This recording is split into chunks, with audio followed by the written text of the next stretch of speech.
I'm Madison Timmons. And I'm JT Timmons. And we're the co-creators of the hit podcast, The Most Haunted City on Earth. Look, we love ghosts, but we also love true crime. So we here at Haunted City Studios decided to create From One to Wicked, a true crime podcast with a killer twist. We'll investigate, discuss, then rate the most brutal and devious crimes and the monsters who commit them on a scale from 1 to wicked. So sit back and kill some time with us. And remember, next time you're walking down the street, you might just be passing a perfect Wicked 10. Hello, and welcome back to another episode of From One to Wicked. My name is Madison Timmons. And I'm JT Timmons. And today we have our first interview for this podcast, which is very exciting. We've kind of become the people to talk about the 12 tribes at this point, which is, I don't know if that's a good thing or a bad thing. It's both. Yeah, it's both. And so we actually have an ex-member of the group with us, Nicole. So Nicole, thank you so much for joining us today. Yeah, glad to be here. And just for a little context, I'm not an ex-member. I didn't fully get baptized in the church or anything, but I did do woofing, which is like a work exchange program. And I lived with one community for a month and another community for 2 weeks. Got it. And was very close to getting sucked in.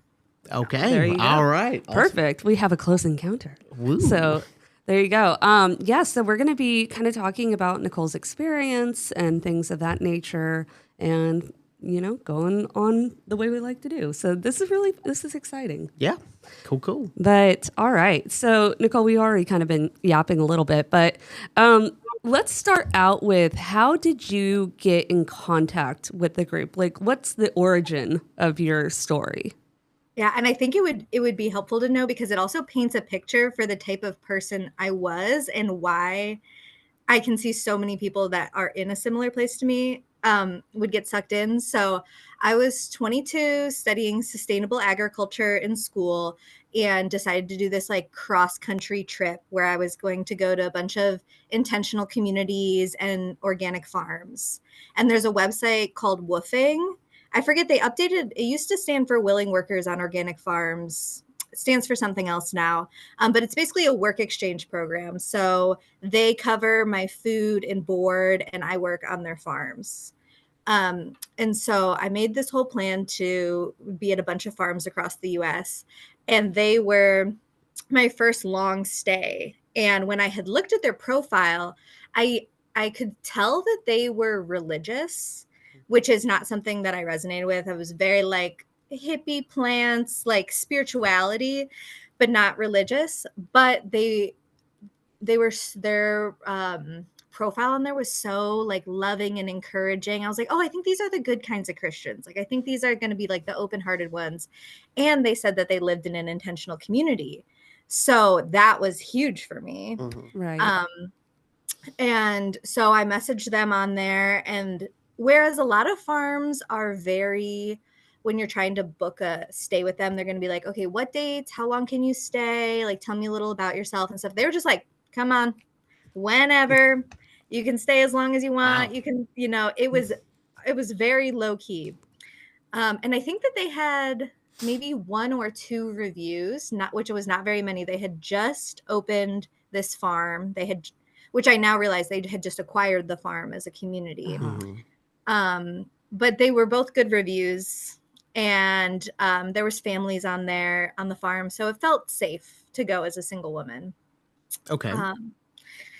And so I took a train down. I didn't have a car, and they were super easy to communicate with. Somebody picked me up, and on the car ride back from the train station, it was one of the women she was a mother of, I think, 5 kids. And I'm just like excited to hear about it. I don't know anything. They're like, you don't know about the 12 tribes? I was like, never heard of them. And so she's like, oh, you're gonna love it. And so we stopped there, and I think I arrived like just in time for dinner. And they have, so every day they have a very strict schedule. So it's very easy to kind of get into the schedule because it's the same. Right. 6:30 in the morning, you wake up at 6, you have a cup of yerba mate, which is a part of the mate factor. Okay. Or like they basically they have a farm in Brazil that grows yerba mate, which is like it affects you like caffeine, but it's not caffeine. Right. Because they can't have coffee.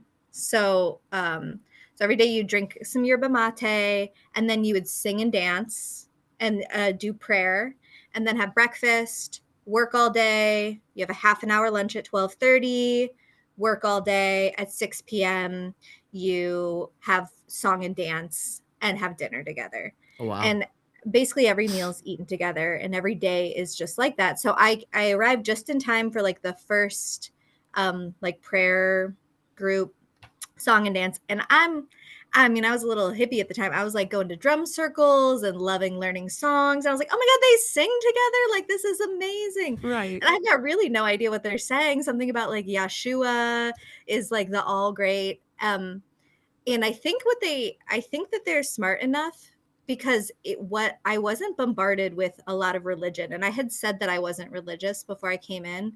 So the songs that we were singing that night were like all about love and family with like a very undertone of religion. And have you guys watched the videos of them dancing together in the circles? I have. Yeah, I know she has. Yeah, so they have tons of these circle dances. Like every song has a dance, and they're pretty much all somewhat close. You hold hands and you cross your feet over each other and run in a circle. And if there's enough people, you'll do 2 circles. And it feels fun. And there is something intoxicating about singing and moving with people. And actually, I did this 8 years ago. I think it was 2017. So I can't remember if prayer came first and then song and dance, or song and dance and then prayer.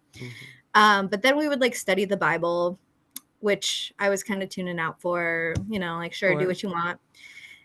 Didn't really pay attention. And then we had this beautiful home cooked dinner together. And was the cooking good? It was delicious. Yeah. It would depend on what family cooked. Sure. In a certain extent.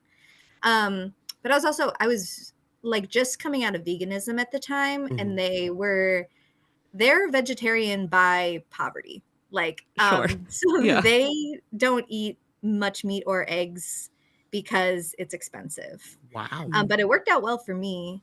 Sure. And yeah, working there, what I kind of realized was, so every day a different family would cook. And I think where I was staying, there was 5 large families, an older couple who were definitely like the leads. There was like an older man, and he ran the farm, and an older woman, who was so sweet at first. If she felt like a grandma. But over time, I realized, like, oh, do not get on her bad side. Like, oh, no. I could tell that the women, especially the mothers, were like quite fearful of her and like she had a lot of authority. And then there would be a few single guys. And one of those things that I realized is like single girls that join the community are like a rarity and a prize. Because single girls can be used in front of house catering, like work at the yellow delis and the mate factors and stuff like that. But they bring a lot of people in, and people are often really open to talking to, sure. Young women. Right. And I would say good looking guys, like the good looking guys that came from probably a good family and like are very passing in society as being like front of house people. Back of house people go to the farms. And like these guys that were there, both of them had a criminal record, because I would work with them on the farm, and like, both of them had a criminal record. Both of them were kind of gruff. They had these crazy lives. One of them was in and out of the 12 tribes a lot. One of them had been in it for like 5 years, but I would kind of get some stories from them over time. We were pruning trees. Fruit trees was the main thing we were doing there. And so I would spend like many hours working with them.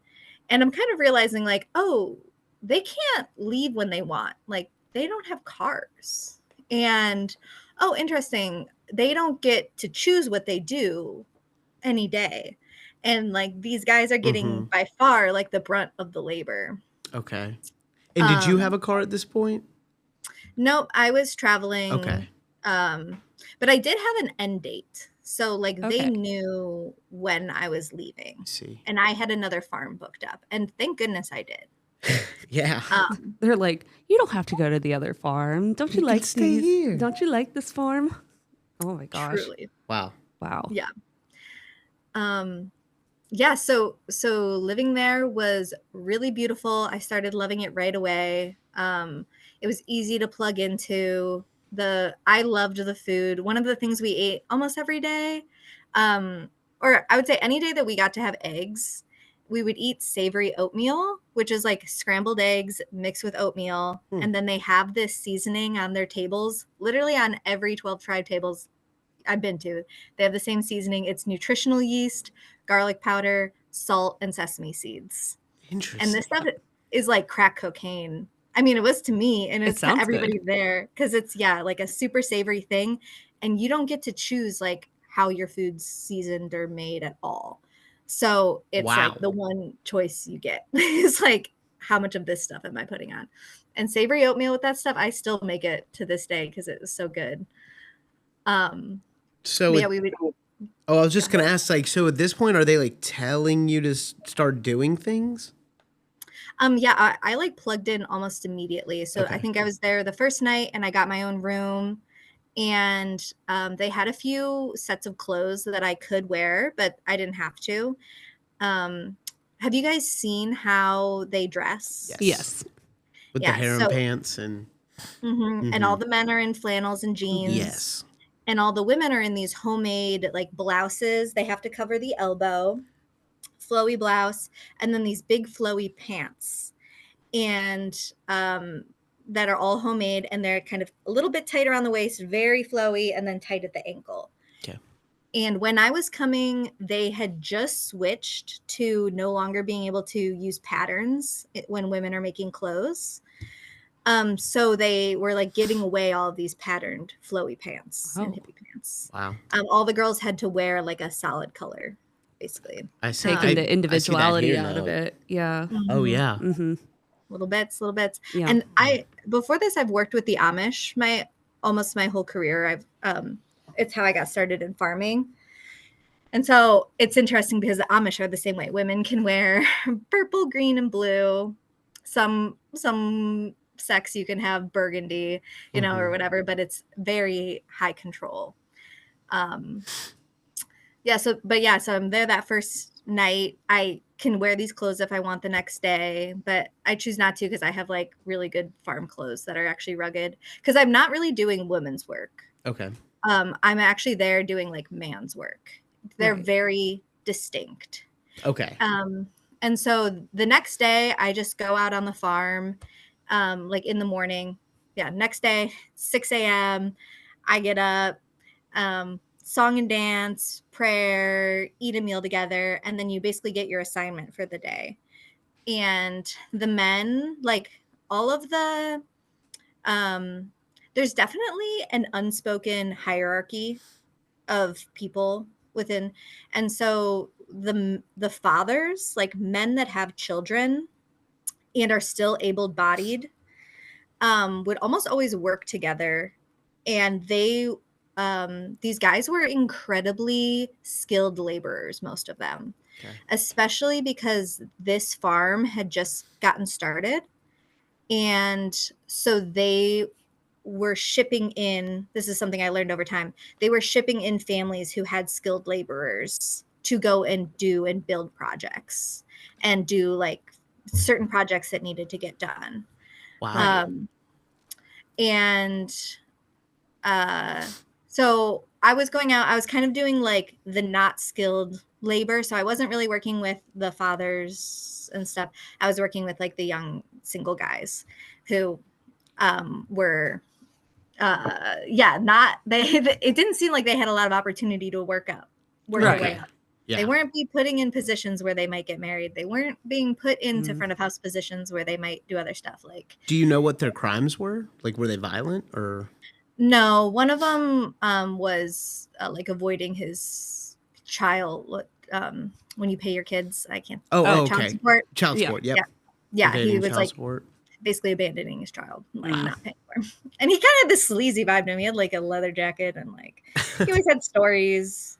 The other guy was just like kind of like a nerdy older guy. It seemed like he had a really hard life and like got pushed around a lot in life and then found the 12 tribes and was like, people that'll love me. And he was, they were both fun to talk to, but so I'm kind of getting, and in the beginning, everyone is being so nice to me. I am the most incredible person they've ever met. It's so amazing that you're 22 and traveling the country. Like, you have such a brilliant heart. I can see your soul. You are so radiant. And like, they would ask if they could hug me, and I was feeling loved. I had never heard of loved bombing at that point, and I was soaking it up. For sure. Not really the guys, but when I was working in the family with the families. And so if there was a job that was off the farm or was like too physical for that they deemed for a girl, I would work with the mothers and the women. And there was no single women that were living at this farm except for the older like grandma woman. Or she wasn't single, but she didn't have kids. All the other women had families and like mostly young kids. And so every day a different family, it's like mom and any of her daughters or sons that are too young to work, one woman would like make the entire breakfast, the entire lunch, the entire dinner, and someone else would clean up. Like, there was like a cycle with who cleaned up and who cooked. But so I got to cook with them, and that was always like really fun. They were cooked really simple. I got to be there one day when they like came home with a grocery haul, and that's kind of when I realized like, oh, they're not just like vegetarians out of health. It's like they're vegetarians because they have a very small budget, and I could kind of see some stress in I think 2 women had gone to go get the groceries, and they're like trying to make a budget stretch to feed all of these people for a long period of time. Did they not utilize the crops that they were growing, or was that only for profit? I went in February. So, and this was in Kansas. It was at Fieldstone Orchard in Kansas. Fieldstone Orchard. Yeah. And it's still around. I looked it up before the interview to see if it's like still owned by them. And it is. So there was just nothing growing. It just wasn't season. But I think that they probably do eat a lot off the land. It was a really, really big orchard. And they also grew a couple of crops, like large scale crops, not like wheat, but they would grow like they said like a couple, like an acre of tomatoes and an acre of peppers. Like, they were growing at some scale. And I remember at the time, I mean, I think this was their first or second winter that I was there. And so they didn't really they were figuring out what they were going to be. But this place came with a really cute storefront. That was obviously the old like farm shop. And they were going to basically turn it into like a very, very cute yellow deli. They were showing me the print, the drawings of what it was going to look like. And it was going to be beautiful. Guys were going to come in the summer and like build it out. And so they were going to sell like yerba mate out of there and any of the other products that the 12 tribes make. I ended up working later in California with a group, and they make like granola bars and stuff. And so they were going to have those. They were going to have, anything that the people they make on the farm too. Individuals can make, like kids can make keychains, and women can make like sew and craft stuff. But keep in mind, none of that money goes to them. Right. Yeah. So I can remember exactly when I found out that they lived in Commonwealth. Because I did not know that right away, that people didn't have their own money. But I was working out, I would say kind of like the grandma and the grandpa were definitely like the the rulers in a way. It felt like they were like the authority. But then the next lead guy, I think his name was Adam, and he was a red-haired, he had been a businessman before he joined the 12 tribes. He had 4 or 5 kids, and like 3 of them were older boys who were like 15 and under. So very good position to be in, very smart, very hardworking. And I realized that we started talking about money, and he started sharing how they live in Commonwealth here. And so when they came, he gave all of his worldly possessions to the 12 tribes. Wow. And anybody who joins, technically they have the choice to, but it is, people know whether or not you give. Yeah, it's like a forced choice. Forced choice. Yeah.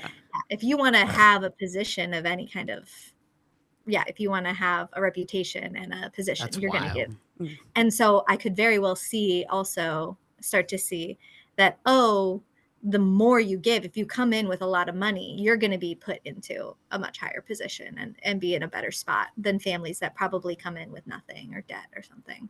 Wow. Actually, I don't even know if you can join with debt, because they're definitely not going to pay anything for you. Sure. You don't get any like personal, you don't get a they dollar. can barely put food on the table. Right. Yeah.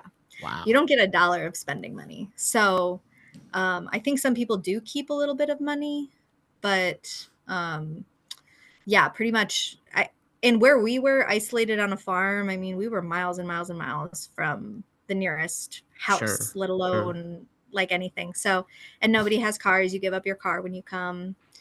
Or at least everybody that was living there with me did. What do they do? What do they do with the cars? Do you know? Probably sell them for money. Sell for money. That's what I would bet. Yeah. And like, he sold his house. And so, because I asked him, I was like, did all the money from the house go to the 12 tribes? And he said, yeah, they're, like, I want to give everything to these people. And I remember just like how proud, and there was a piece of it at the time, because I wasn't seeing through. I was in it. And so the way I was seeing it at the time was like, oh my gosh, these people are living beyond capitalism. Yeah. They're living in true community. They're giving everything to everyone, and everybody has enough. Because that's how I was feeling. It's like, I was so taken care of here. Everyone looks like they're so taken care of here. It's so beautiful. We're like working together every day. I grew up like isolated in the suburbs. This felt incredible to have people around every day, and working together on projects every day, and eating meals together every day. And I thought the meals were like so delicious. And so it was like, what more could you need? Yeah. Right. And I was 22 and like not really thinking about like, healthcare. Yeah. What's going on with that? How are you individually doing that? What if I want a chocolate bar? Like, I mean, they can't eat chocolate, but there's no chocolate. There's no chocolate there. No, Wow. they eat I forget what it's called. It's like it's not carob either. If there are some cacao, possibly. Cacao is chocolate. Maybe it is carob then. Yeah. I think they have like this not chocolate that doesn't come from the cacao plant. But yeah, like true chocolate wasn't allowed. But because I wasn't a member, they didn't stop me from eating chocolate. Like I did. So you have to like pass that threshold, and then they have control over you. Yeah, like they don't push it on you immediately. No, Okay. there is like the opposite of pressure. Okay. I think, and that I definitely felt like that was a tactic, is like, you can do, be, or have anything here. Like you have so much capability. You would be such an asset here. We would love to have you. You could do anything. But that's really not actually the reality. And one of those points that I realized that too was about halfway through my stay, maybe 2 weeks in, a new family came. They came from Canada, and it was a father, a wife, mother, and 3 girls came down from Canada. And the father was like an extremely great tradesman at wood and steel. Okay. So he was coming down to do work on a really big project. But the way that they would described it is like they got the calling from God of where they would be the most needed. And it was like, oh, that's beautiful. Like you just go and travel where you're needed. But then I was talking to the young girls. I think they were like 16 and 14, and they did not want to move. Yeah. And their family found out 1 week before they moved that they would move. And I realized like that's very common. You just like basically someone in headquarters is like looking, probably has a chart of like people and assets. I don't know the truth of this, but this is how I see it in my head. Sure. It's like, because, and they are like moving people around based on where they're needed and what their skills are. Wow. And so at any time you get a 1 week notice and you move your entire life and you live in another community. So really intelligent structure there. It makes sense though. Yeah. Yeah.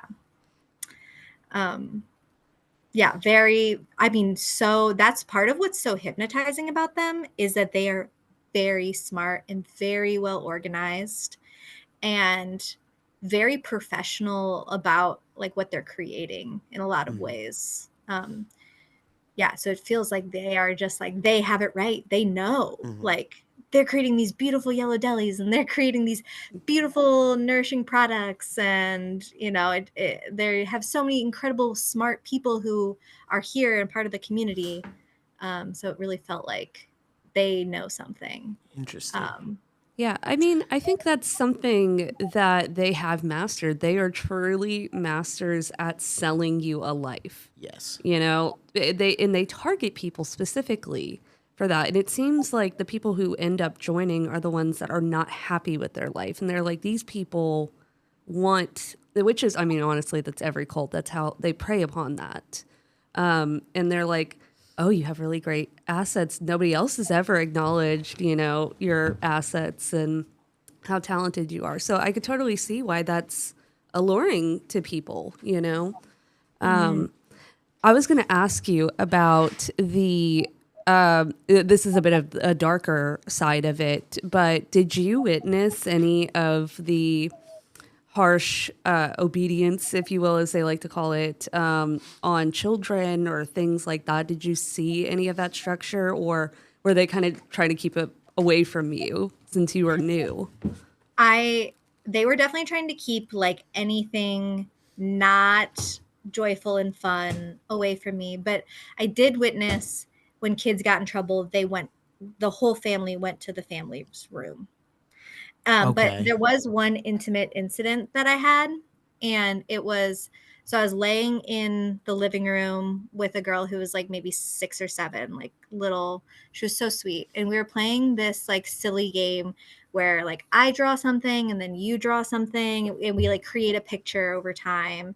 And we're just creating like silly animals and like, you know, and we're laughing. We are like, me and this girl are cracking up. We are having a great time. And the mother comes in, who I had bonded with at this point, and I had viewed as like quite an open-hearted person. She heard my story a little bit, felt like she understood. But when she was looking at like the discipline of her own child, she was just like, I forget the exact words she had, but like, we do not play in this house. And then she took her daughter's little, like her ankle was showing from her little pants, and yanked her pants down to cover her ankle to like show her like, you're being inappropriate. And the fear that washed over this child, like we were done playing. This girl was not going to talk back. Like this girl, you know, and I later talked to them. Yeah. So there was like 2 main messages here. There is no like goofy, silly kind of play. And you do not show your skin. Wow. Like that is bad. And so that was like one of those profound moments. And I remember after that, I was wearing yoga pants. And all of a sudden, I felt like very vulgar wearing these yoga pants. And after that incident, anytime I was inside in a time where I would normally just wear yoga pants, I would wear their flowy pants like over my yoga pants. Oh, got it. Because like I didn't feel comfortable. Right. I felt like I was. Sure. And none of them ever reprimanded you for yoga pants? No. Yeah. I could. They wouldn't do that. Yeah. yeah, because they're trying to get you. They're trying to lure you in. They don't want to treat you bad. But they can all. pressure you into their ideals. It's what it seems like, which is so disturbing, you know. In very subtle ways. And the kids definitely, what I would also witness is, I remember one day I was seeding, like planting seeds with a bunch of like boys who were probably like 14 to 8 maybe, and they started to get silly, and their dad walked in, and they just like military style, they were done being, they knew not to be silly in front of their parents. And not even like we weren't working, but just laughing and being silly was definitely discouraged. And they kind of worded it, I asked the mother about it, and it was basically that acting in a way that is not of this world and not of God's world is taking them away from their opportunity to learn how to be a good, respectable human being on the planet. Wow. Okay. So that's wild. Yeah. And there's also no toys. There's like no toys. There's no toys at all for the kids to play with? Not even like a wooden rocking horse or something? Right. Maybe so every family had a room, and this was the case in both places I stayed. Both of them were like large old farmhouses that they had converted, and each family would get a single room. Sometimes really large families would get like 2 rooms that they would make connect, but by and large, every family would get like 1 room, and that's where like anything personal to them was. But you could go into anyone's room at almost any time. Like, I remember it being just like very open door and feeling a little weird about that. Right. Being like invited into these families, like little apartments within the community, but they didn't view it like that. Everything is everyone's. Do you remember if there were locks on the doors? I don't remember. Okay. It'd be crazy if they took the locks out of the doors. Right. But I remember there was a lock on my door and there was a lock on the bathroom. So there's like at least that level. Yeah. But the general, I mean, the Amish have a similar philosophy that like children learn by doing, and play is not something that they're meant to be like doing. Like God has them here to create God's kingdom. And so if they are doing these like abstract, silly things, they're not learning. And what I've observed in the Amish community and 12 tribes is like kids become incredibly, there is something to like when kids have nothing to do, all they want to do is help. Like there is no play. So like 4 or 5-year-olds are lugging stuff, trying to push wheelbarrows, taking stuff to the trash, doing dishes. I remember there was a 2-year-old like cutting a strawberry, and at the time I was like, 2, like this baby is so like barely a toddler.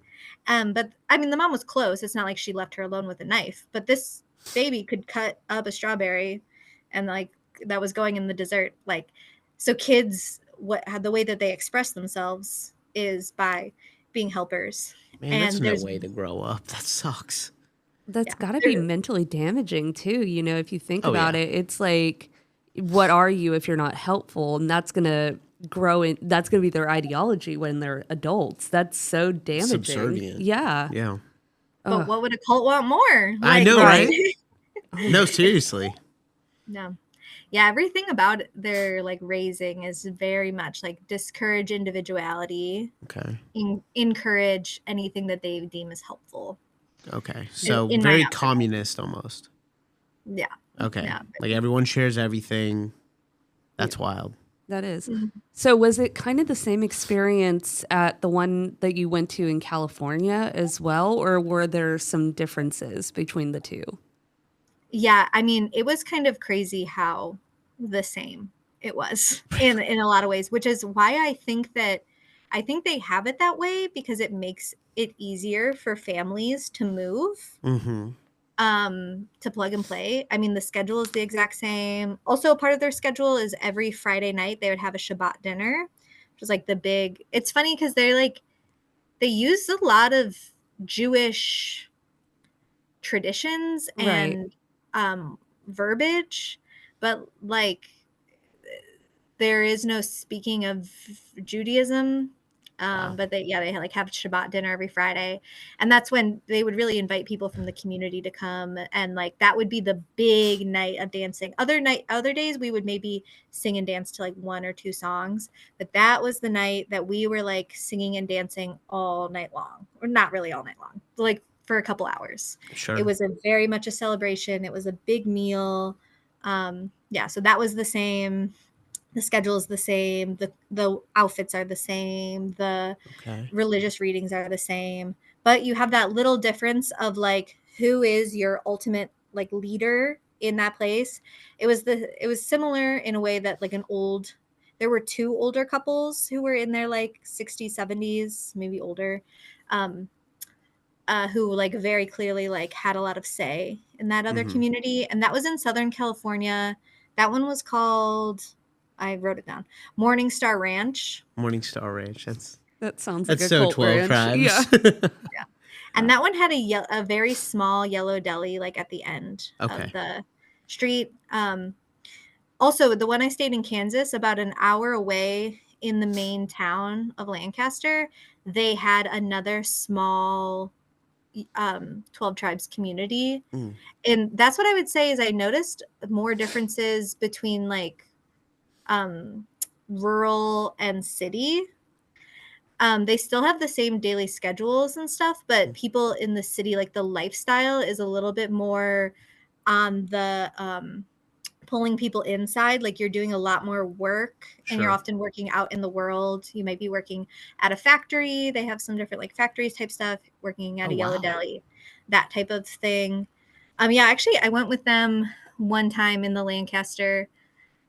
They were making, oh man, I can't even remember. I kind of forgot about this memory till now, but I know we went into a building and I was there with 2 of the families, but it was like the dads and the kids because the moms pretty much never left the house that I observed. And we were working on a production line, and I don't remember what we were producing on the line though. But I remember being on a production line and I was working with like all these 8-year-olds and 10-year-olds and dads, and we were like working together as a family. And at the time I was like, oh my God, this is amazing. You get to work with your kids all day. You never have to leave your kids. Your kids get to feel like they're helping. I was drinking the juice, man. I thought this was great. Understood. Absolutely. Yeah, but yeah, very, very similar. Some of them, but I think I noticed what was different when I went to the second community was that I had been taught a lot at this point.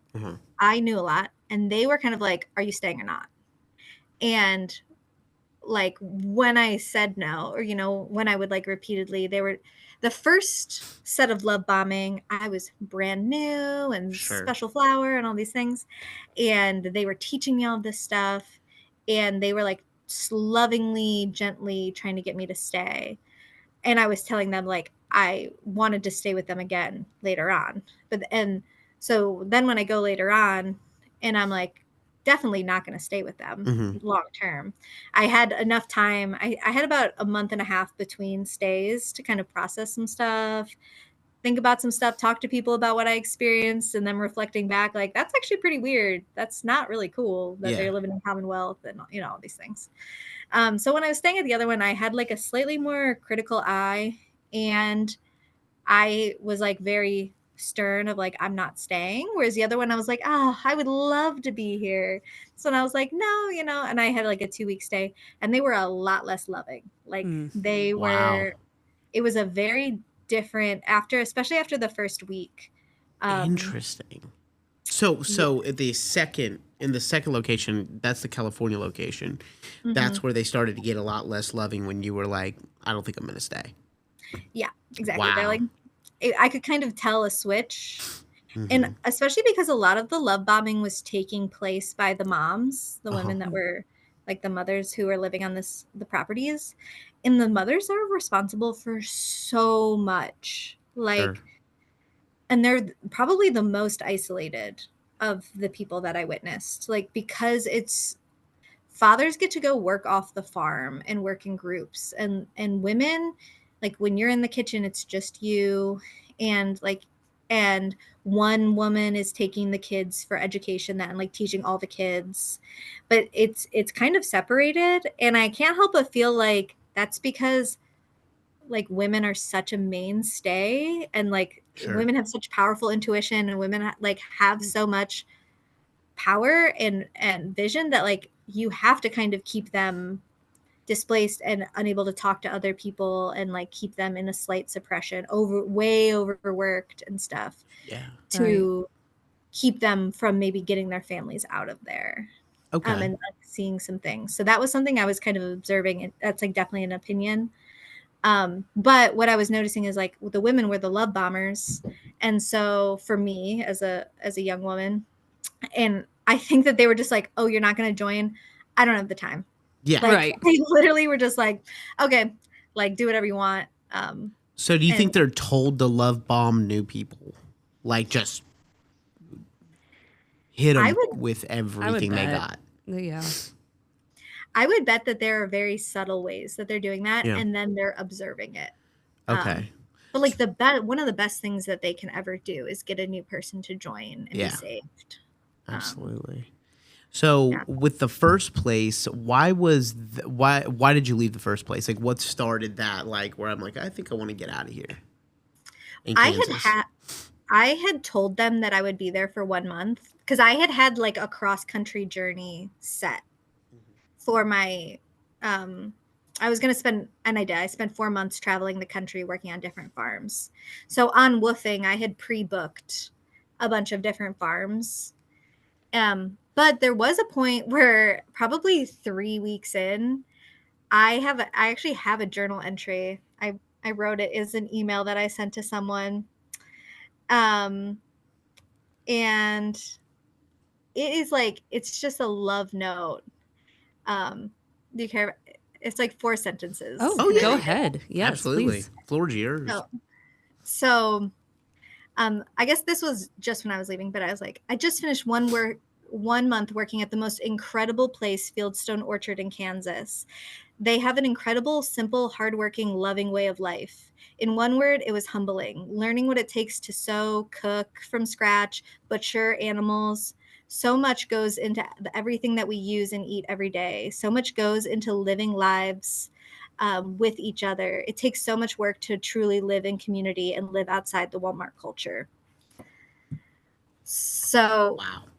I actually don't even know how much I realized at that first farm that this was like the 12 tribes and part of something as big as it is. I really was thinking of it as like Fieldstone Orchard and like the people that are here, and like a little bit of a broader understanding. Because I also they had Wi-Fi, but it was very bad Wi-Fi, like very, very limited in like one spot. So I wasn't really on the internet, and I didn't have a smartphone back then. Oh, this is fascinating. Nobody has phones. Nobody has individual phones. Men will have work phones that they put back, but there was like a technology room that was basically like a converted closet, like the size. There's no windows in it. It was like a very small closet. One computer in there from like 2002. And like that's where the cell phones would go at the end of the day if you like had taken a cell phone out for work. But yeah, no individuals had technology or like access. Nobody had a laptop, and there was no like fully accessible stuff. So another isolation technique. Yeah, because I guess they could message a family member and say like, hey, come pick me up. Mm-hmm. Or they could read something about the group too, is what I'm assuming, is because especially now, it's, there have been plenty of people who have come forward and talked about what happens in those walls. And so they're probably like, you don't need to know anything, like, or what's happening in the world. They want these people to have such a hand curated perception of the world that if you can do your own research, you might start to go against their ideals or see holes in their ideals, which is so manipulative and disgusting, but tis Colts. Tis Colts. And like a lot of high demand religions, like there's no time. They don't want you to have time to think. Like every part of your day is full because you get up at 6, and you're working, you're eating lunch at 12:30, then you're working again, and then you're having dinner and prayer and everything, and you're done at like 8, and it's pretty much expected that everyone goes to bed by 9. So I think there's also this element of like, even if they're not just trying to limit information, they're trying to limit not working. And Sure. like, Right. because it's so easy. I mean, it was so easy for me to get sucked into that, very regimented. I mean, I loved the structure in a certain sense because I didn't have to think about what I was doing ever. It was just like default. We know exactly what we're doing today. And Wow. and so it creates like very limited time to critically think, honestly. And if you have little glimpses of time in between there, like women are sewing their own clothes and hemming stuff and taking care of chickens and like clean, they're so clean. Like it is a very regimented cleaning routine. Okay. I didn't know about the toilet paper thing until I listened to your podcast, but I get that because I could totally see it because everything is like regimented and has a rule around it and like how things are cleaned, how things are put away. I mean, that was also similar between farms. Like the kitchens, even though they were very different, they were set up like almost exactly the same, of like a flow of like where ingredients to plates were, and like the way you do dishes is the same. It's all has a rule. So when you went use the bathroom, they weren't like no. Like you four three four squares. Yeah. No, luckily I wasn't in enough. But I did realize, so they would talk a lot near the end. Like, so I would say that I was closest with the first community. Mm-hmm. And so my first 3 weeks, I'm full in love with them. I think they're the greatest thing ever. I'm like really considering canceling the rest of my trip and staying here. Wow. Just loving it. And then about week 3, I started working with the older like grandpa more. And he was kind of like head of the farm. And we were doing like a lot of like large field work. So like tractors, and we were like prepping for spring. And so we would be like out there for a while. And he is a lot less fluffy and like loving and like than the other people I had talked to. And he was kind of like, okay, like, are you, is this beginning to push? You know about us. We've given all of this like love and food and care to you. Like it kind of started to feel like, are you going to join? And that's when I started to ask some bigger questions more about their like ideology around faith. Because at this point, I'm loving everything about their lifestyle, but it's very easy. Like, I don't really know anything about the faith. The Bible studies we're studying are like very basic and like kind of like the love of God. We're not in like the brimstone and, hell kind of stuff. And so I'm asking this farmer, because he's telling me his farm plan, and I study sustainable agriculture. And I was like, what's your plan for sustainability? And he says, we don't believe in sustainability. When God returns to the earth, he will burn all and we will start anew. And we'll be able to walk as free and innocent as naked children, hand in hand. Wow. Like walk through the earth. And I remember asking him, like, you don't believe we can do that now? Like, you don't believe that we can live in peace now? And it was just like a hard no. It was just like, no, we have to wait for this new earth that God's going to burn it all. And so they truly don't believe in sustainability because they think that God is going to come and burn it all. Like literally, we're going to start over. So like I was starting to hear some of these teachings, and I'm like, that shit's crazy. It really is. They're listening for those horns. Yeah. Oh, the swirly horns that I can never remember them. No, they're listening for because that's the end of time. That type of horn. Okay. Yeah.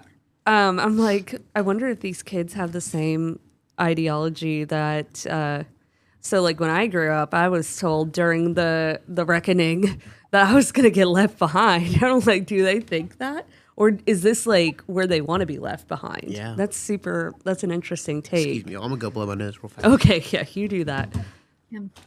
So I did so my understanding that I took from it, I didn't grow up with any religion, so I don't really understand or know what people might have been taught in like classic Christianity or whatever.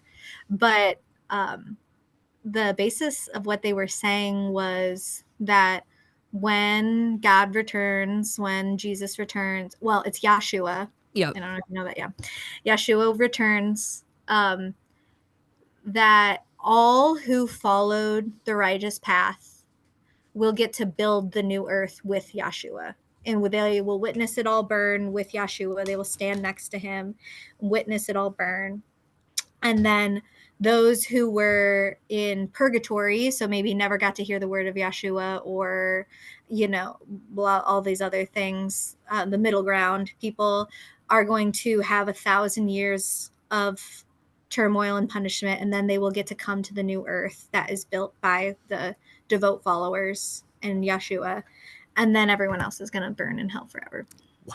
Yeah, I'm okay. Frog stew. I'm okay. You don't need to bring me back. Thank you. Did they mention frog stew? Did they ever mention frog stew? I think that's more of an Frog analogy. stew?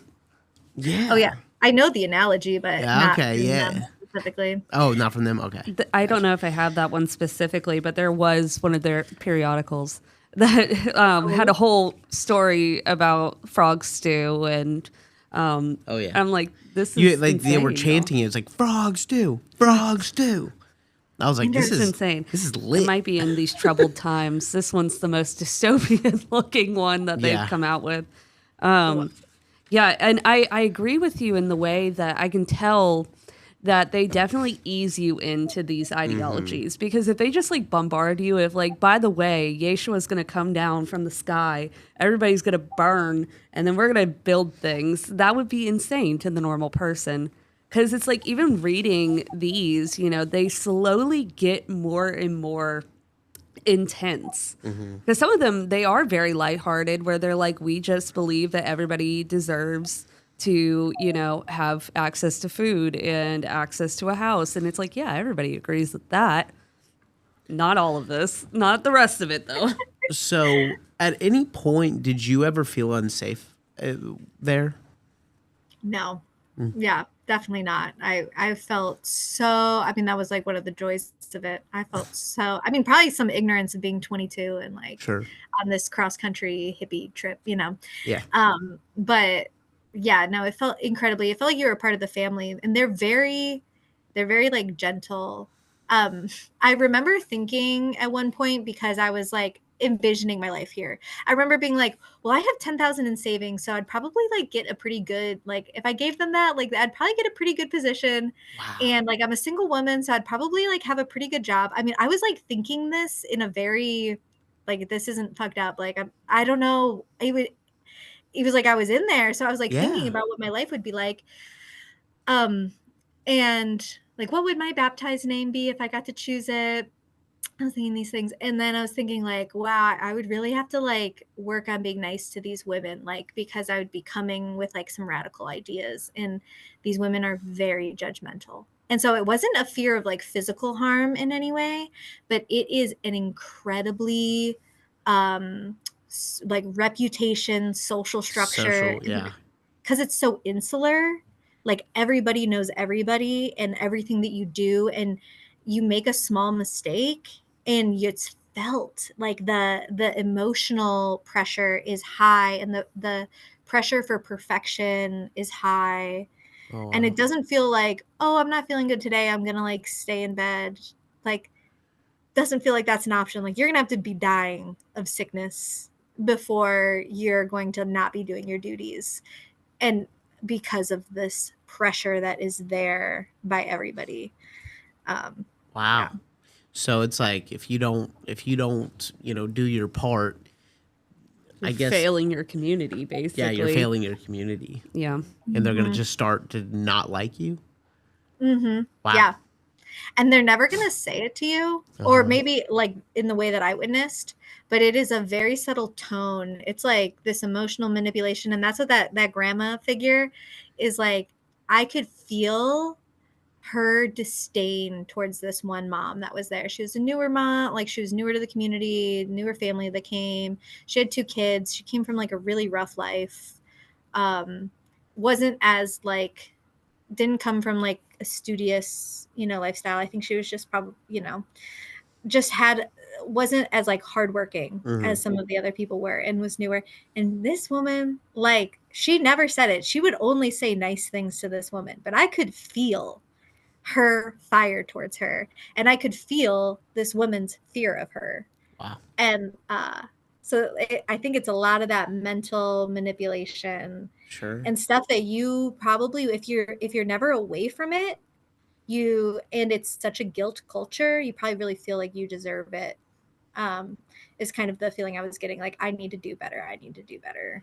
So, did you ever ask them, like, what happens if, like, one of the folks gets cancer and, like, they have to have treatment? Like, do they go to a hospital, or is it just like you out? I didn't see anybody leave for anything medical. They definitely don't have like checkups or anything preventative. Wow. They don't have like dentistry stuff. Like, I didn't witness anything like that. And they do have this philosophy of like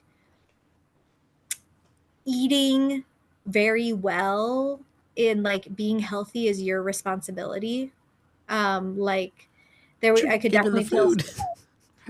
yeah, I could feel some of this like toxic purity culture. They would detox with like charcoal. And like they talked a little bit about like an annual detox that they did. But yeah, no, I'm not really sure. I didn't ask Sure. about it. I could But see him. Oh, what were we saying? I'm sorry. because I could probably see like if it would have to be like a hand gone, like to have them go to the hospital and pay that hospital bill. Sure. Yeah, it was not front and center, and it was definitely a lot of the teachings were put on like the health is on you and mothers, and they had a lot of herbal healing books around and stuff, which I mean I'm all for, is like preventative medicine and first line of defense and stuff. Like, Sure. I'm definitely not against that, but it's when you don't have another option, like you're like, okay, my kid's had this cough for 2 weeks and I better figure this out because I could see him saying, like, this is just God calling you. This is your time. Yeah. And then you just rot away, with whatever affliction you have. Well, they don't want anybody to know about that, so that's why no one knows. Yeah. Yeah. And I can't help but wonder, like, also some of the like leading front of house people, like people who are really mainstays, if they might get a different level of care than some of these like single guys who they're putting out in the depths of the fields. And Crazy. Yeah. Crazy. Yeah, it's like, how much do you matter to the community? That's how much care you're going to get. I could see that happening too. So, Pair Junkies who are watching this, if y'all have any questions for Nicole, go ahead and put them in the comment, in the chat, and I'll hop on over there and choose a few. Choose a few. Choose a few. Yeah, it's so fascinating though, and honestly, good for you for having the critical thinking skills to like actually analyze these situations, because not a lot of people can say that they did the same. What was the thing that made you go, no? Like there had to be something, right? It was a lot of littles. There's a lot of littles that made a big. Okay. Yeah, I think that one, the religion, I was always against religion, like Christianity. So learning, I was starting to ask, like, can I be a part without converting to Christianity? Can I be a part without converting to this religion? And it was just a no, you can't. So, that was part, the odd sustainability parts. Honestly, spending a lot of time with that older grandpa guy who was like just raw. And I like to say it for me. Rough. Yeah. And he was kind of saying how a lot of stuff is, and especially about the religion. I would say like the religion was the biggest factor out, which is interesting because like one of that father I was telling you who had the boys, he sold his business and his house and everything to get there. He came because of the religion. He didn't feel like their church was enough And he wanted to like have an even deeper relationship with the Lord. And I'll Wow. also say, in between farm stays, in between one to the other, I was like looking up the 12 tribes a little bit more and like realizing I had seen some stuff online. So I'm also grateful for that because Yeah. there was like some people saying it's a cult, and I was like, I can see why they'd say it's a cult. Yeah. Yeah. Okay. Yeah. All right. Let me go ahead and take a look at the questions, and we'll do the Q&A. Just give me 1 second. Yeah, it's so unfortunate that they make good food because that's how they attract a lot of people in Savannah, especially because it is a very artistic town. There's a whole art school. And I know when I was at said art school, it was a very popular spot for people to go to because it just breeds that energetic sort of vibe that people are looking for when they're working on their homework or whatever. But it attracts tourists too because they're like, oh, great, this is a coffee shop. It's so cute. Like I've walked down the street and I've heard people say, let's go over to Mate Factor. And I literally will stop strangers and be like, do not do that. I'm like, you don't know me. You don't have to take this opinion if you don't want it. But that is a cult and you shouldn't support cults. And that's, and I'm like, if you don't believe me, they probably have their cult literature out front to try to convert you. So Even if they have great healthy snacks. I know. Yeah. I'm like, If they could just be that through and through, it'd be awesome. I'm like, let's just cut off the ideologies and just keep the bread. You know, it's that's all I'm asking for. I wish. But yeah, I mean, still though, I appreciate you sharing your take though. It's very fascinating, and especially because it shows too how easily it can happen for people where they just stumble upon something, even though that was not the intention. Just also kind of scary. Yeah, and I can just picture if I didn't have a support network to come home to, or like, and I wasn't in school and like had these other things that are tying me forward, and if like rather my life sucked and I stayed with these people and they were so incredible, because they would have people come, you know, these Shabbat dinners on Friday, but also their home was always open. If they met somebody at a Yellow Deli or something that wanted to stay the night, there was always rooms. Like all their houses were built with rooms for people. So I can imagine how many people are in a vulnerable state and get this like love bombing and are willing to put aside a lot of the odd stuff for that sense of love and family. And then, you know, I think that that's a classic cult tactic, like little by little they take it away. Yeah. So while we're waiting for him, I had one more story that I wanted to share. Oh yes, please do. It was just this like really interesting duality of being in a very religious place. I remember I was telling you the story about the leggings, like how I was feeling very vulnerable, and they really promote like a purity culture and women's responsibility to promote themselves in a godly way so that men don't have lustful thoughts. And that's another thing. I mean, I'm like, Yeah. you know, I was not into that teaching, but I do remember being in that house and feeling so like naked and like looked upon and gazed upon. And I mean, just being a 22-year-old woman, honestly, not even just wearing the yoga pants, but just being there in this kind of state. And I was kind of like a hippie. I was wearing like tank tops. I was wearing the stuff. I remember feeling so sexualized there. Wow. And it's funny because a couple of stops later, I was on this cross country journey, and I ended up I found like a couch surfing spot with a bunch of like California hippies up on a mountaintop in Santa Cruz. And it was a clothing optional, like kind of like community house that was a giant geodome or whatever. And I remember everyone was walking around naked, and there was like pretty much all ages there. And I remember just being like, wow, I'm fully naked in this house right now. And I feel so much more safe and less sexualized right now outside of this religious thing than I did in this place that was like promoting purity culture, because of these ideologies around what a woman's body is. And I remember that duality was one of those sticking factors. Like, okay, I'm never going to like try to go back to these high demand religions, because actually what they create is the thing that they're trying to destroy. Yeah. Right.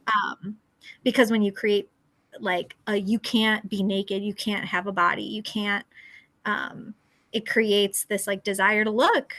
So yeah, just wanted to share that story. No, it's a very interesting take. It really is. For sure. And it says a lot too.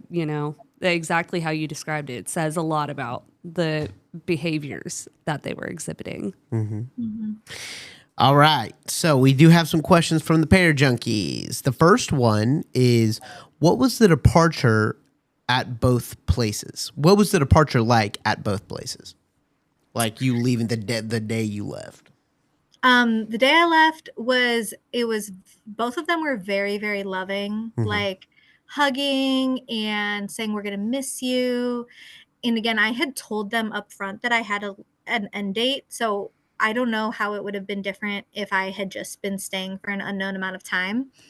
But I didn't feel pressured to stay, but I felt very love bombed. And then in the one, they physically drove me back to the train station. But the other one, I was back then Craigslist was really big, and I was Craigslist ride sharing with like this random girl I found on Craigslist, and I remember them being actually like quite concerned. They're like, "Are you sure you want to go with her? You found her online," which I think was a reasonable concern, not a crazy concern, but. Okay. It was all good. I'm alive. But yeah, it was from them. It was like very love bombing. Like you're welcome back anytime. They actually sent me a few emails for a while. They both had my email addresses, and they would someone would say like, "Hey, we've been thinking about you, and we're hoping that you're well." And they would be like that. They weren't like, "Come back, we need you." It was just like, "Hey, love you, thinking about you. We were so blessed to have you here." Interesting. I think that might be because they don't want to leave a digital footprint of like them trying to lure you in. Maybe they're just like, that's their kind of like offhand way, strategic way to get you thinking about them again, almost like a targeted ad. Yeah. Definitely. And if you can imagine not having anyone who tells you that they love you and think about you, that probably means a lot. Right. Oh, for sure. Absolutely.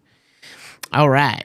What religion do they label what they follow as? Is it just Christianity, or do they call it something else within the cult? They call it they described it to me. I don't know what they call themselves technically, but they described it as a Judeo-Christian,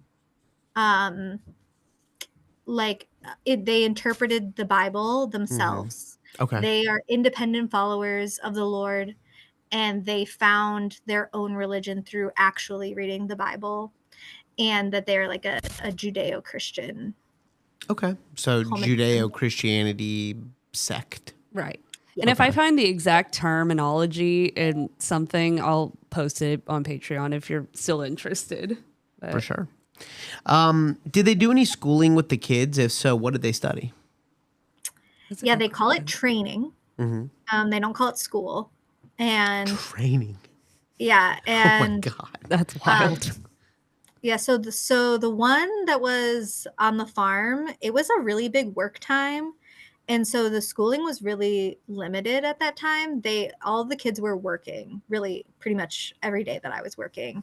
There was very limited training. But when they did, it would usually be like maybe half the day on the days that I remember it being there. It would be, and one mother would take turns like teaching them, and it was a very religious space. They had like this one large room where we would like do prayer and stuff, and that's where the kids would go. And I believe that it was very religious focused. And then in the other place I stayed in California, they actually had like an old barn. This place was a lot more established. They had been there many years, and they had converted a barn into like this really beautiful training room. And I remember they had like one single teacher there, and I remember not liking her at all. She scared me. She was like very stern woman. She didn't have any kids, and the kids would go there every day for so many hours for training. But I don't know what was go on there. It's like but Catholic school on meth. Really, it is. That's yeah, wild. Catholic homeschooling, Yeah, and ugh. they end, I believe, at 16 or 17. Okay. They end their training. But if they want you to go into a specialized, like if you have a gift that could be of value to them, they can send you to specialized training. So some kids did go. They would typically wouldn't go to college, but they could get an online degree or get like they could study like often trades. They would send specific individuals, but not as a whole, and you didn't get to choose. Okay. You would get your calling. Gotcha. Wow. Would they do they have any way to defend themselves? Like on the ranch, the farm? Like did they talk about any type of weapons, swords, guns, anything like that they might have like? They had guns for groundhogs. I know that. Okay. Guns for groundhogs. Yeah. I remember they went out and shot a groundhog one day. Oh, wow. Okay. So when they butchered their animals, twice I witnessed them like butcher animals for that we would eat. And they would do like the slit out and bleed out method. Okay. So they hunted. Yeah. I don't know about hunted, but like these were animals they raised. Sure. Okay. Yeah. So, but I'm pretty sure that they are not, and it might have been a BB gun and not a true gun because they're very anti-violence. Okay. Like they're not like Christian nationals at all. And definitely individual families did not have weapons. It was very, God is going to protect us. Like we are divinely protected. Sure. So they weren't worried about like the feds, kind of like Waco style.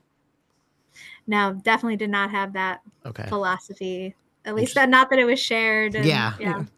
They just send the kids out to sing a song like they did in Colorado. Oh my God. Yeah, I think it truly is that kind of kill them with kindness. Yeah. Bomb them. And then the last question is actually pretty straightforward. Do you think this is a dangerous cult? Would you classify it as a dangerous cult? I would say yes. Mm-hmm. For a lot of people, because it's hard to leave. And I think that is what makes it like dangerous.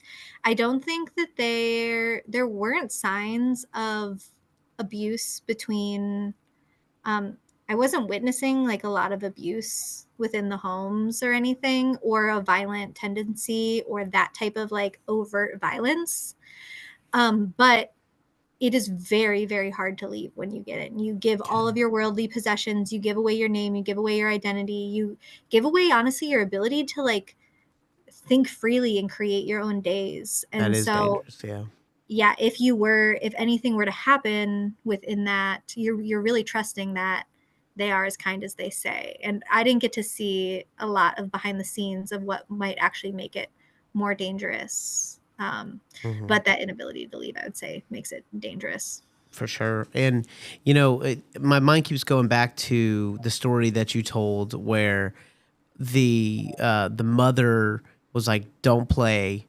Obviously it's very dangerous for the kids because their mental is just being warped by religion and these ridiculous rules. And then she pulls the pants over her skin. And I'm like, was that on purpose? Like was she trying to hide bruises or cuts or anything like that? Because out of all of it, I think child abuse is probably the most dangerous part, just from our research, just seeing it, Well, just that there is a guide, like there is a written document that is teaching parents really terrible practices. Yeah, brutal. Which is just wild. And I really, that's the thing. I feel the most sorry for the children that are in these groups. Yeah. It's I think it's about the kids. because they don't get a choice to be there, you know. But No. And I mean, at any time, once you're over 17, they can send you, and they do typically, like, especially if you're, I didn't really see any 18 plus adults with their families. I think they're going to probably send you away from your family in most circumstances to do something, because young adults, especially if you're not married yet, or betrothed to be married, you're a huge asset to the community. And so I think there's also this, like, yeah, you grow up with this family in this isolated place, and then as soon as you're 18, you can get sent off anywhere at any given time, to be used as they deem, and you have been trained to be such a perfect servant for them. Do you think if you stayed, what do you think would have happened if you stayed? I would have gotten married. I would have had kids. I probably would have, like, gotten into some sort of leadership position as far as a woman can, because women are not very capable of doing that. But I can also see that, like, my mental health probably would not be very well because of the high level of isolation. And even though you are in a lot of community, the intimacy is limited, because anyone can sell you out at any time for thinking outside the box or having a negative belief. You have people that you're accountable to. So there's always somebody above you that, like, is a spiritual leader to you.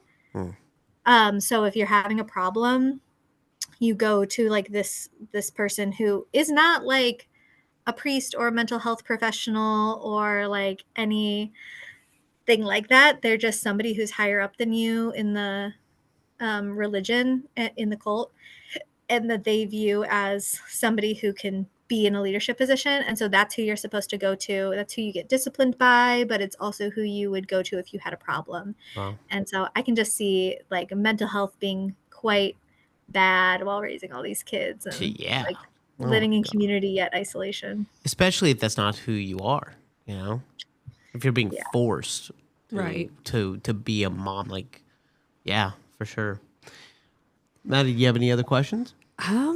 I think we've kind of covered everything. Cool. Yeah, thank you so much, Nicole. This has been a fantastic conversation. It really is. And yeah, if you stumble across anything else, please feel free to share it with us. If you have a memory that pops up or whatever. But yeah, so thank you so much again. And thank y'all who are watching right now. And if you're on the live stream or you're listening to this after the fact, we appreciate you being here. We hope you have a wonderful rest of your day whenever you are listening to this. And with that, my name is Madison Timmons. And I'm JT Timmons. And don't forget, next time you're walking through the farm, you might just be passing a perfect 10.